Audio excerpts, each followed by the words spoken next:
마태복음 3장 13절에서 17절 말씀입니다.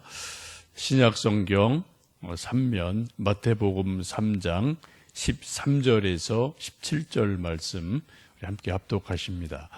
이때 예수께서 갈릴리로부터 요단강에 이르러 요한에게 세례를 받으려 하시니 요한이 말려 이르되 내가 당신에게서 세례를 받아야 할 터인데 당신이 내게로 오시나이까. 예수께서 대답하여 이르시되 이제 허락하라.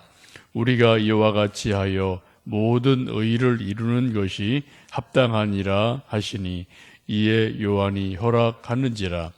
예수께서 세례를 받으시고 곧 물에서 올라오실새 하늘이 열리고 하나님의 성령이 비둘기같이 내려 자기 위에 임하심을 보시더니 하늘로부터 소리가 있어 말씀하시되 이는 내 사랑하는 아들이요 내 기뻐하는 자라 하시니라.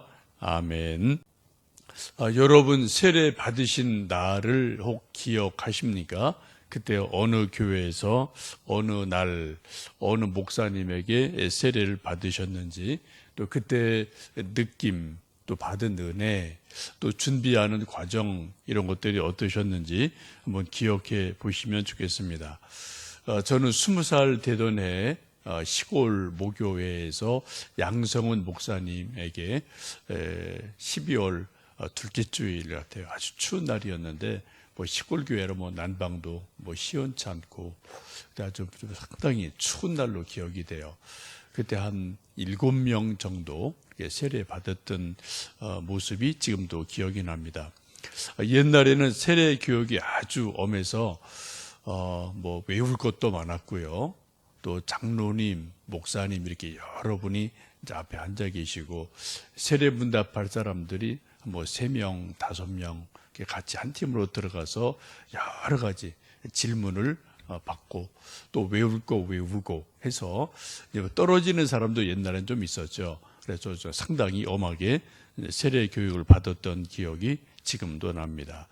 혹시 여러분 세례 교육하던 어떤 그런 열심 혹은 세례 문답 받은 것, 또 세례식을 하고 또 성찬을 받던 것, 이런 것들을 한번 옛날 추억을 한번 기억해 보시고, 그때 내게 세례 베풀어 주셨던 목사님, 또 그때 내가 신앙 고백했던 신앙 고백, 이런 것들이 정말 지금도 여전히 생생하게 살아있는지 한번 기억을 해보시면 좋겠습니다. 우리가 가끔 그런 생각할 때가 있습니다. 마음으로 예수님을 믿으면 되지 굳이 세례식을 받아야 되나라고 궁금히 여기고, 또 세례식 받기를 좀 거부하는 분들이 가끔 있어요. 우리가 세례를 받아야 될 이유를 오늘 성경 말씀 보시면 2가지로 볼 수 있겠습니다. 첫 번째는 우리 주님 예수님께서도 세례 요한에게 요단강에서 세례를 받으셨다라는 거죠. 사실 예수님은 세례를 받으실 일이 없으신 분입니다. 오히려 세례를 베풀어 주셔야 될 분인데 세례 요한에게 세례를 받으셨습니다. 세례 요한도 예수님이 세례 받으러 오실 때 그렇게 말씀하죠. 우리 14절 말씀 읽어보십니다. 요한이 말려 이르되 내가 당신에게서 세례를 받아야 할 터인데 당신이 내게로 오시나이까. 세례 요한은 예수님이 어떠한 분인지를 알죠. 하나님의 아들이심을 알기 때문에 내가 오히려 예수님에게 세례를 받아야 될 터인데 어떻게 내가 당신에게 예수님에게 세례를 베풀겠습니다. 안 됩니다. 라고 말했을 때 15절에 예수님이 이렇게 말씀합니다. 15절 읽습니다. 예수께서 대답하여 이르시되 이제 허락하라. 우리가 이와 같이 하여 모든 의를 이루는 것이 합당하니라 하시니 이에 요한이 허락하는지라. 근데 예수님이 하신 말씀이 아니다. 이와 같이 하여 내가 세례 요한에게 세례를 받음으로 어떻게 한다고요? 모든 것이 합당하게 된다라고 말씀을 하십니다. 곧 예수님께서 본을 보이심으로 모든 사람들이 세례를 받아야 될 필요가 있음을 친히 합당하게 보여주셨습니다.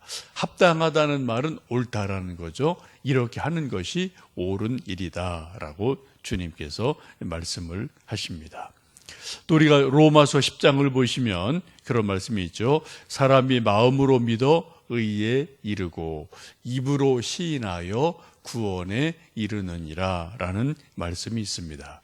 자기 신앙이 정말 진짜 신앙이라면 나는 마음으로 믿어, 진짜 믿어 라고 말할 뿐 아니라 입으로 시인해야 되고 한 걸음 더 나아가서 예수님 친히 본을 보이신 것처럼 세례를 받아야 될 필요가 있습니다. 우리가 정말 믿는다면은 입으로 말할 뿐 아니라 마음으로 믿을 뿐 아니라 몸으로 보여주는 것도 아주 중요합니다. 세례식이죠. 요즘도 인도나 동남아 이런 좀 이슬람권에서는 예수님을 믿고 세례식을 받는 것은 사회적으로 가정적으로 단절을 말하죠. 또 어떤 때는 정말 살해를 당하는 일도 아직까지도 있습니다. 조선시대 우리 천주교가 처음 들어올 때 그때 영세 세례를 받는 것은 죽음을 의미하기도 했습니다. 수많은 순교들이 조선시대에 있었음을 보게 되죠. 세례를 뵙타이즈라고 하는데 물에 담근다는 뜻이잖아요. 여러분 가끔 반찬으로 드시는 노랑무, 단무지, 이 닭광을 보시면 이 원래는 하얀 겁니다. 그런데 노란 겨 같은 곳에 며칠 쟁겨 놓으면은 이게 속까지 물이 다 들어가서 아주 겉뿐 아니라 속까지 노란 물이 드는 것처럼 우리가 예수님을 진짜로 믿고 세례를 받으면 우리 어떻게 해요? 생각이, 가치관이, 또 말이, 행동이 우리 뼛속까지도 예수님으로 물들어가는 것, 이것이 바로 세례인 줄로 믿습니다. 근데 우리가 가끔 예수님을 믿긴 믿는데 맺기칠한 것처럼 예수님을 겉으로 믿을 때가 있어요. 진짜 뼛속까지 믿는 게 아니라 겉으로만 살짝 믿어갖고 이게 무슨 어려운 일을 당하든지 고난을 당하든지 어려운 일을 당하면은 믿기칠한 게 벗겨져요. 그래서 예수님이 나오는 게 아니라 뭐가 나옵니까? 자기 인간의 본성, 인간의 성질, 이게 나오는 때가 우리에게 종종 있죠. 이건 아직 우리가 정말 완전히 뼛속까지 세례를 받지 못했다, 예수님으로 물들지 못했다, 그런 것으로 볼 수가 있겠습니다. 우리가 정말 뼛속까지 영혼 깊은 곳까지 예수님으로 물들어가는 그러한 성장, 성숙이 있기를 주님의 이름으로 축복합니다. 예수님 요단강에서 세례 요한에게 세례를 받고 올라오실 때 놀라운 일이 세 가지가 일어납니다. 우리 16절, 17절 말씀 다시 읽습니다. 예수께서 세례를 받으시고 곧 물에서 올라오실 때 하늘이 열리고 하나님의 성령이 비둘기같이 내려 자기 위에 임하심을 보시더니 하늘로부터 소리가 있어 말씀하시되 이는 내 사랑하는 아들이요 내 기뻐하는 자라 하시니라. 예수님이 순종하여 세례받고 올라오실 때 그때 세 가지 놀라운 현상이 일이 일어납니다. 첫 번째는 하늘이 열렸다라고 그래요. 여러분, 하늘이 열렸다는 것은 하늘이 찢어졌다는 겁니다. 마치 종이가 찢어지는 것처럼, 옷이 찢어지는 것처럼 하늘이 찢어졌다, 틈이 생겼다는 거예요. 그리고 그 찢어진 사이로 뭐가요? 성령님이 비둘기같이 임하셨다라고 말씀하고 있습니다. 구약도 보시면 에스겔 선지자 이런 데 말씀 보시면 하늘이 열리고 그런 말씀이 여러 번 나와요. 여러분, 하늘이 열린다. 아마 예수님 재림하실 때도 하늘이 열리겠죠, 그죠? 천군 천사와 함께 하늘로부터 예수님 임하실 때 하늘이 열리고 하늘이 찢어지고 그리고 그 거대한 그 열린 문 사이로 우리 주님께서 재림하시는 영광이 있을 줄로 믿습니다. 여러분 가끔 하늘을 좀 쳐다보시고요. 하늘이 정말 열릴까? 하늘이 정말 찢어질 수 있나? 마치 문이 열리는 것처럼 하늘이 열릴 수 있나? 근데 그런 것을 한번 좀 생각해 보시면 좋겠어요.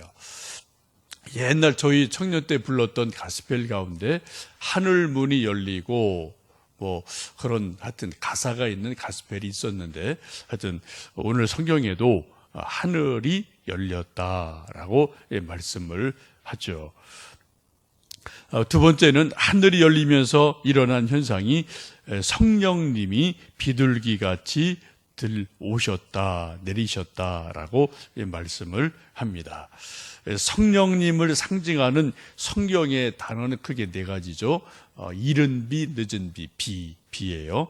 또 바람 같은 성령님, 불 같은 성령님, 또 비둘기 같은 성령님, 이렇게 네 가지로 성경은 말씀을 합니다.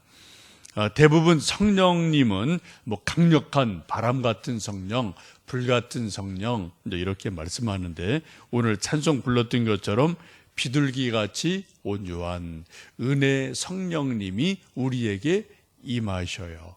비둘기같이 온유한 은혜 성령님은 대개 어떤 부분을 나타내 주시나요? 우리 안에서 인격적으로 성장하고 성숙하는 것. 여러분 성령님의 9가지 열매는 비둘기 같은 성령님과 연결이 되는 부분입니다. 그래서 우리가 비둘기 같은 성령님 하면은 좀 뭐 힘이 없네, 좀 맥이 없네 이렇게 생각하지 마시고요. 비둘기같이 온유한 성령님은 성령의 가장 깊은 성숙한 모습을 드러내죠. 그래서 성령의 9가지 열매가 바로 비둘기 같은 성령님으로 드러난다라는 것을 보시면서 오늘 우리 불렀던 찬송 187장 비둘기같이 온유한 은혜 성령 내게 오셔서 라는 찬송을 오늘 좀 많이 반복해 부르시고 그 의미를 가사 내용을 깊이 음미해 보시면 좋겠습니다. 비둘기 같은 성령님이 예수님 위에 임하시고 17절 보시면 세 번째 일어난 일이 하늘로부터 소리가 있어 들려오기를 이는 내 사랑하는 아들이요 내 기뻐하는 자라라고 음성을 들려주십니다. 여러분 우리가 인생을 살면서 가끔 일생에 몇 번은 하나님의 음성을 들을 수 있습니다. 혹시 여러분 하나님의 음성을 좀 들어보신 적이 있으신가요? 성경 보시면 사무엘도 하나님의 음성을 듣죠. 모세도 하나님의 음성을 듣죠. 또 엘리야 같은 분도 하나님의 음성을 듣죠. 이런 일들이 구약에 보면 여러 개 나와요. 여러분 성경 중에 정말 하나님의 음성을 듣는 일들이 실제로 있는데 요즘도 하나님은 살아계신 동일한 하나님이시기에 우리 인간에게 하나님의 음성을 들려주실 때가 가끔 있습니다. 저도 개인적으로 하나님의 음성을 들은 적이 몇 번 있다고 제가 설교 중에 이렇게 몇 번 좀 말씀을 드린 적이 있어요.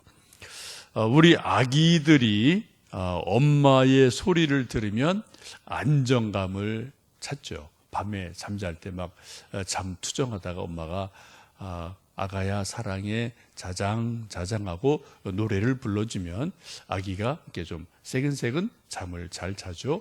우리 어린 아들 딸들이 막 학교에 가서 친구랑 싸우고 오든지 혼나고 오든지 기죽고 왔을 때 그때 엄마 아빠가 나는 너를 사랑해 또 잘할 수 있어 라고 격려해 주는 엄마 아빠의 말을 들으면 애들이 힘이 납니다. 용기가 나고 또 이렇게 속사람이 좀 단단해지고 건강해지죠. 여러분 우리 모든 인간은 누군가로부터 오늘 본문에 있는 것처럼 사랑한다, 내가 너를 기뻐한다 이런 말을 사람한테 들어도 우리가 힘이 나요. 오늘 우리가 좀 살아가면서 서로 우리 가족끼리 또 친구끼리 우리 서로에게 내가 주님의 이름으로 우리 집사님 사랑해요, 우리 권사님 사랑해요, 또 주님이 우리 집사님 사랑해요 그런 좀 격려의 말을 서로 해주시면 좋겠고 더 중요한 것은 내 스스로 우리 자신이 기도하는 중에, 말씀 읽는 중에, 혹은 설교 말씀 듣는 중에, 혹은 묵상하는 중에 하나님께서 내가 너를 사랑한다, 나의 기뻐하는 자다라는 음성을 들으심으로 정말 주님의 큰 위로 얻는 하루가 되시기를 축복합니다. 주님의 음성 가운데 가장 좋은 음성은 뭘까요? 사랑한다는 거예요. 또 하나, 내가 너를 안다. 내가 너를 안다. 내가 너를 사랑한다. 그런 음성이 주님이 우리에게 주시는 가장 큰 음성인 줄 압니다. 찬송가 540장에 그런 가사가 있습니다. 주의 음성을 내가 들으니 사랑한단 말일세. 믿는 마음으로 주께 가오니 나를 영접하소서. 내가 매일 십자가 앞에 더 가까이 가오니 구세주의 흘린 보배 피로써 나를 정케 하소서. 주님의 음성 가운데 가장 좋은 음성이 뭐라고요? 주의 음성을 내가 들으니 사랑한단 말일세. 주님께서 우리를 내가 너를 안다, 내가 너를 사랑한다, 이 음성을 들으시면서 오늘도 또 힘을 내시고 용기 있게 살아가시는 하루 되시기를 주님의 이름으로 축복합니다. 함께 기도하겠습니다.